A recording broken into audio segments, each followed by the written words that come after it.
Assalamualaikum warahmatullahi wabarakatuh.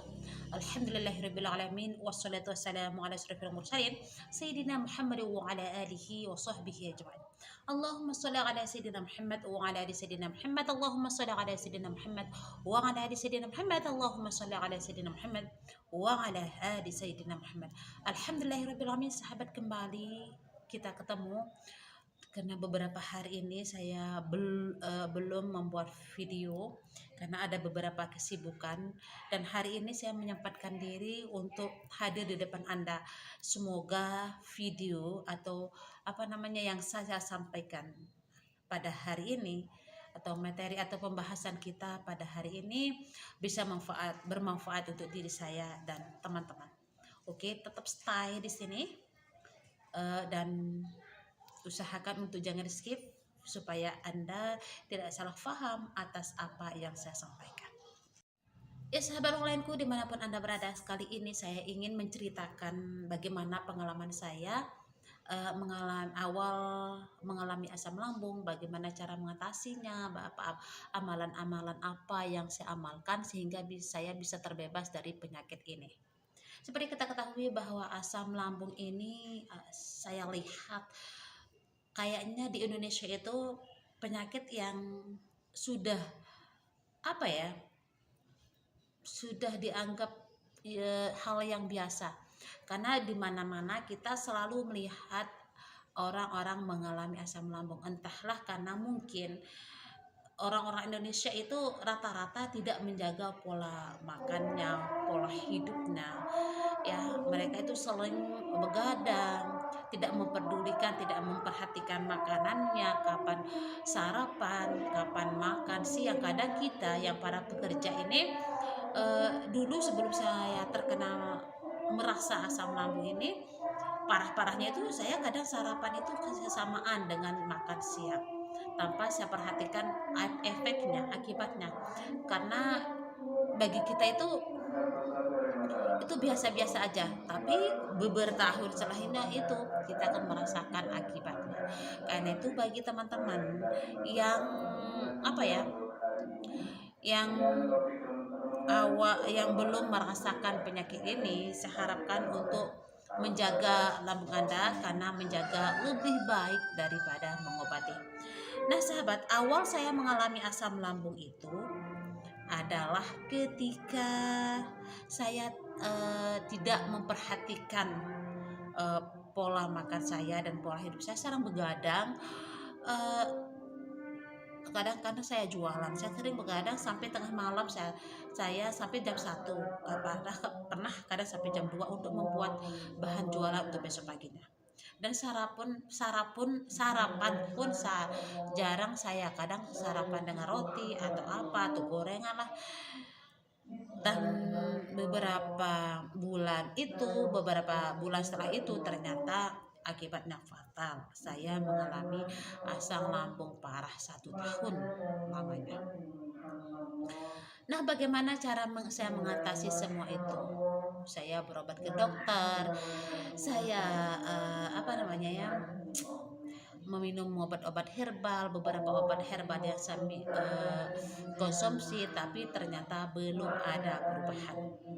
Ternyata setelah itu yang paling utama yang kita lakukan adalah kita berusaha untuk berpikir positif.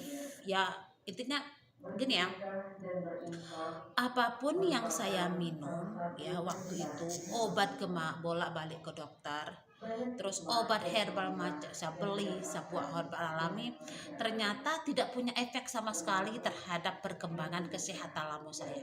Nah, setelah saya berusaha untuk berpikir positif ya, berusaha sekuat tenaga untuk berpikir positif dengan cara melakukan afirmasi ketika mau tidur, melakukan afirmasi ketika bangun dari tidur, dan selalu mengatakan kepada diri saya setiap saat dan waktu bahwa saya baik-baik saja, saya beri sembuh.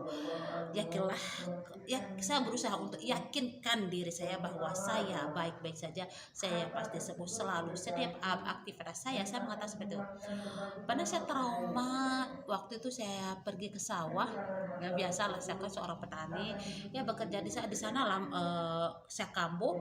Dan akhirnya beberapa bulan saya trauma untuk ke sawah dan akhirnya terbengkalai itu pertanian, itulah hal lain. Akhirnya saya memberanikan diri untuk ke sawah dan mengolah kembali lahan pertanian saya, dan saya selalu mengatakan pada diri saya, kamu baik-baik saja, kamu bisa melakukannya, kamu baik-baik saja, kamu pasti sembuh, sambil mengerjakan kegiatan saya memberanikan diri melawan rasa trauma itu. Dan akhirnya karena saya selalu masukkan hal-hal yang positif kalau pikiran bawah sadar, saya lalu masukkan hal-hal yang positif, ucapan-ucapan positif, sebuah keyakinan. Akhirnya saya berani, saya bisa melawan trauma saya, dan hari demi hari saya akhirnya saya berusaha untuk menenangkan diri saya. Akhirnya saya selalu berpikir jernih, berpikir positif. Karena apa? Karena selalu saya melakukan itu, selalu berpikir positif, selalu memasukkan pikiran yang positif ke dalam pikiran bawah sadar saya. Akhirnya saya bisa. Dan setelah saya lakukan itu, herbal apapun bisa ternyata mengurangi penyakit asam lambung saya, mulai dari kunyit putih lah, terus bajaka, terus apa namanya dulu tuh, temulawak, saya minum. Akhirnya lambat laun dia berfungsi itu obat itu, padahal sebelum itu nggak berfungsi sama sekali. Karena ternyata pikiran itu sangat penting, sangat berpengaruh sekali terhadap kesehatan kita. Itu yang selalu lakukan. Nah intinya begini juga ya sahabat, berusaha untuk dekatkan diri kita kepada Allah Subhanahu Wa Taala, berbanyak istighfar, berbanyak sholawat supaya hati kita selalu tenang. Nah kalau hati kita selalu tenang, jiwa kita tenang, maka otomatis kesehatan kita juga, fisik kita akan berusaha akan semakin membaik. Artinya disinilah letak semuanya, di sini dan di sini. Masukkan pikiran bawah sadar Anda dengan pikiran-pikiran positif, ucapan positif, dan itulah akan menenangkan jiwa kita. Jangan lupa untuk sholat di sepertiga malam, sambil kontrol ke dokter, sambil minum obat herbal, dan padukan dengan loa, padukan dengan sholawat. Sahabat, sholawat ini saya rasakan pribadi, sholawat itu sangat maha dahsyat sekali. Saya melihat sebuah channel, sebuah ustadz yang hampir meninggal padahal udah dibacakan Yasin, tapi alhamdulillah bisa normalkan diri, bisa sehat kembali karena dia mengamalkan surah Al-Fatihah 313 kali dan sholawat minimal 1000 kali. Dan itu yang berusaha saya amalkan.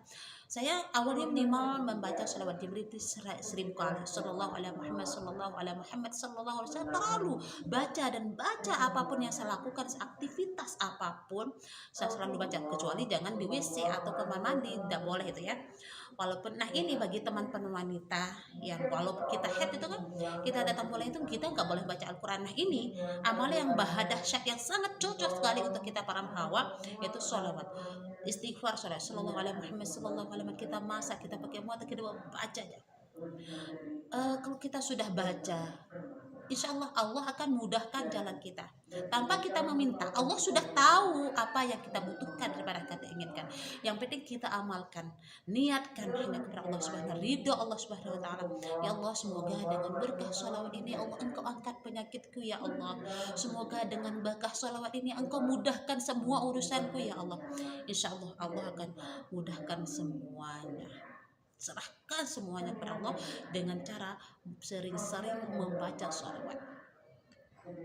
Daripada Anda menggibah, daripada hanya Anda sakit kapan saya sembuh, daripada Anda mengeluh, lebih baik Anda memperbanyak sholawat. Nah, setelah saya amalkan sholawat dari 1000 naik menjadi 2000, alhamdulillah sampai 10.000. Alhamdulillah ya Allah, akhirnya saya bisa normal seperti sekarang ini.